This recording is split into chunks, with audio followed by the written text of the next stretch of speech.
په روان نړیوال جام کې افغانستان نه چې کومه تمه کېدله هغسې ونه شول.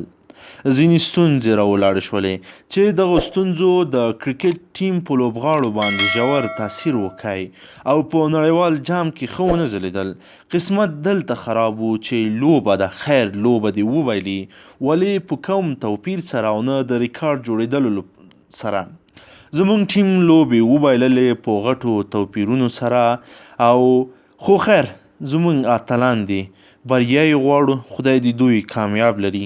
د ملي ټیم الراونډر میرویس اشرف مرکه لرو تاسو ته چې دی څه وایي. ځینې ستونزو څخه یې پرده پورته کړې ده او ځینې رازونه یې افشا کړي دي. د پښتون ون ټلویزیون ټولو قدرمنو لیدونکو السلام علیکم، وخت مو په خیر. ملګرو که چیرې غواړئ د کرکټ له هرې تازه پیښې څخه خبر شئ نو زموږ چینل در سره حتما سبسکرایب کړئ او خوا کې ورسره د بیل نشان وهئ ترڅو زموږ هره ویډیو تر تاسو در ورسیږي. د میرویس اشرف مرکې ته مو رابولو. په نړیوال جام کې د 7 پرلپسې ماتو وروسته د افغانستان کرکټ ملي لوبډلې الراونډر لوبغاړی میرویس اشرف ویلي افغانستان د سترو لوبډلو سره نورو ډیرو سیالیو ته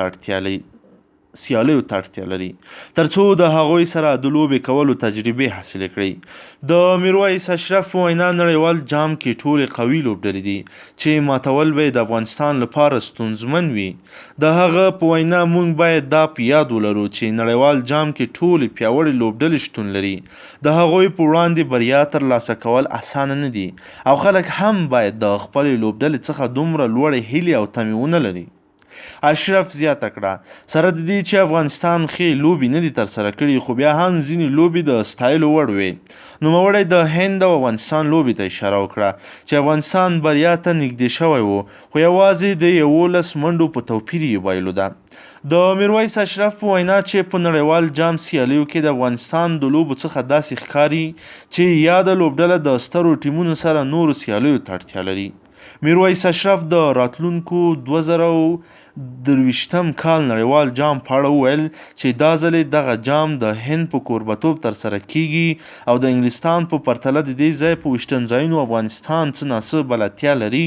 د نوموړي په خبره که افغانستان په دې راتلونکو 4 کلونو کې له سترو ټیمونو سره سیالۍ برابرې کړي بیا به له دوی سره په لوبو کې ډېرې ستونزې ونه لري او د تجربو څخه به برخمند وي. د یادونې وړ ده چې میرویس اشرف د افغانستان لپاره 46 یو ورځنۍ لوبې کړي چې 46 ویکټې او 308 منډې یې جوړې کړې دي. نوموړی د 2014 کال راهیسې د افغانستان لپاره نړیوالې لوبې نه دي ترسره کړې.